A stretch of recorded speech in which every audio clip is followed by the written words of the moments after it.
It's probably common knowledge that Europe has announced plans to increase its defense budget, but what's shocking is that there are hardly any countries actually able to foot the bill. Let's take a closer look at this issue today. According to this Economist report, the average defense spending of NATO member countries in 2025 was only 2.3% of their GDP.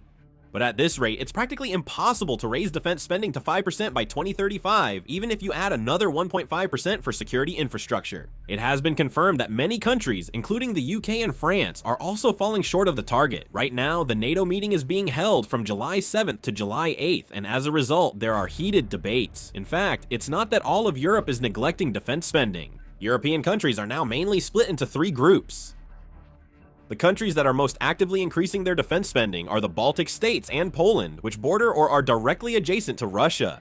These countries have already met or are very close to meeting the defense spending targets set by NATO. Recently, reports have emerged that Russia is considering military provocations targeting Poland, which has further heightened the current tensions. Because these countries have seen war near them since the conflict in Ukraine began, they view security threats differently than other Western European nations. So, Lithuania not only raised existing taxes, but also introduced a separate security levy to secure defense funding. Finland also made the difficult decision to cut medical and welfare budgets in order to prioritize strengthening its military. Although there has been public backlash, the belief that security must come first has been stronger. However, Germany, Denmark, and Sweden face a slightly different situation. These countries aren't raising defense budgets as quickly as the Baltic states, but their stable finances allow them to issue more government bonds or expand budgets if needed. In particular, Germany is pushing forward with a plan to increase its defense budget to about 3.7% of GDP by 2030 based on having the largest economy in Europe, because it still has financial strength left compared to other countries. They reportedly have more options, but the UK and France face the toughest dilemmas. In the UK, Defense Secretary John Healey even resigned due to insufficient defense budget, and there are ongoing conflicts within the government over where to prioritize budget allocation. The Treasury says raising the defense budget would mean cutting school and hospital funding, which is hard to accept, so they oppose it. France is in a similar situation. According to current plans, the defense budget is likely to remain at around 2.5% of GDP by 2030, making it unlikely that the 5% target will be achieved by 2035.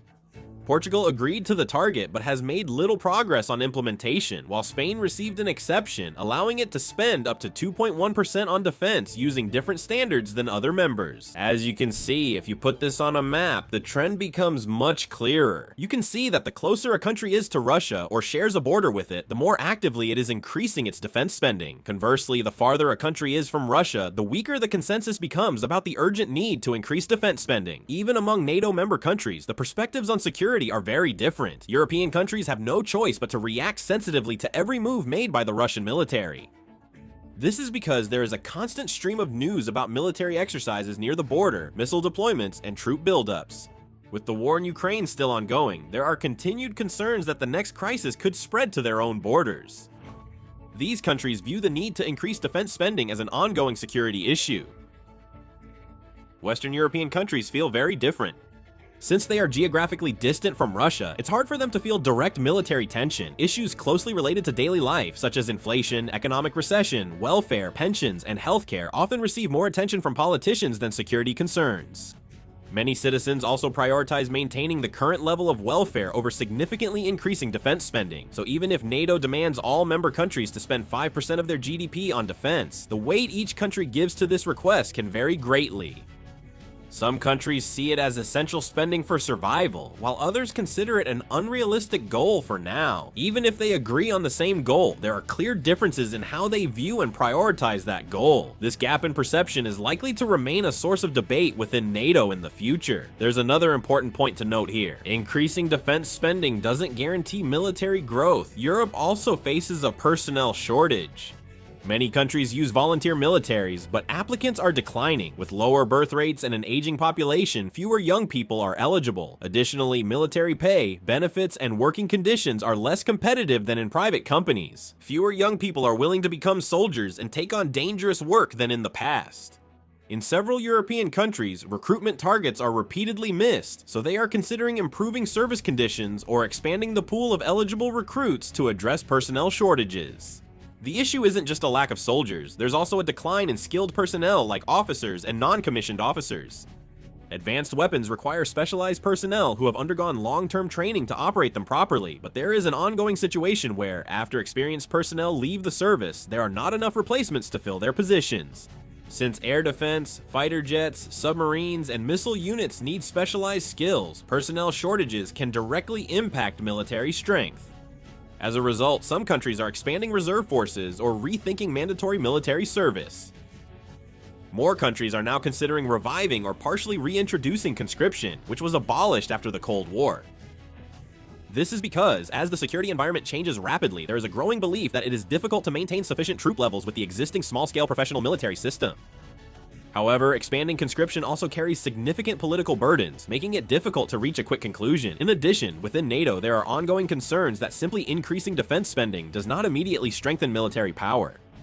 In fact, although member countries' defense budgets have increased significantly compared to before, the speed of weapons production is not keeping up. After the Cold War, most European countries saw little need to prepare for large-scale war, so they steadily reduced their defense industry and munitions production capacity. They closed munitions factories or scaled back production facilities, shifting to buying weapons only as needed. This may have been efficient during peacetime, but in situations like now, where wars are happening simultaneously in multiple regions, this structure is actually turning out to be a weakness. Even when demand suddenly surges, there is a shortage of production facilities, skilled workers, and raw material supplies, so orders keep piling up and actual deliveries are continuously delayed. This problem is not unique to European defense companies. The situation is not much different in the United States either.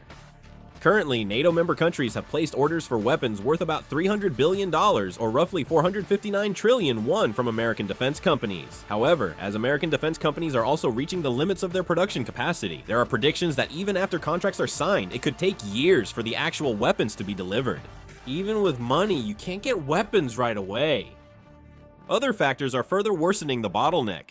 As the war in Ukraine has dragged on, the consumption of shells, air defense missiles, armored vehicles, and various types of ammunition has increased much faster than expected. Recently, with ongoing military conflicts in the Middle East as well, the United States and Western countries are now faced with the need to supply another large amount of military supplies. A significant portion of the weapons and ammunition produced are first being deployed to the Middle East or used to replenish stockpiles, causing the supplies that European countries are supposed to receive to be continually delayed. This is exactly why, even though NATO is increasing its defense budget, the process of turning that into actual military strength is being delayed. The challenge NATO is facing now goes beyond just securing a budget. It has expanded to rebuilding a production system that can manufacture and supply weapons as quickly as possible. The United States is not simply observing this situation. In fact, the country pushing the defense budget issue the hardest is the United States. President Donald Trump has long argued that European countries have been enjoying the benefits under America's security umbrella without paying their fair share. The Trump administration argues that while the US spends heavily on defense, Europe uses its savings to expand welfare and social security. Therefore, the US insists it can no longer be responsible for Europe's security as before. As a result, the United States now strictly monitors if NATO members meet their defense spending commitments. Announcing targets is pointless. The US plans to verify whether actual budgets are being allocated and military strength is being built up. If a significant number of countries fail to meet their targets, there is a possibility that voices within the United States calling for a reduction of US troops stationed in Europe will grow louder. In fact, it was revealed that the US Department of Defense is currently conducting an overall review of the troops and military assets deployed in Europe. Some see this as a sign that troop levels and strategic asset deployment may be set in the future. The United States is also pushing for higher defense spending and the purchase of American-made weapons. With rising NATO defense budgets, the US hopes more funds will go to American defense contractors. Europe is in a situation where it faces pressure to increase defense spending, while also having to accept demands to purchase American-made weapons in order to maintain US security support.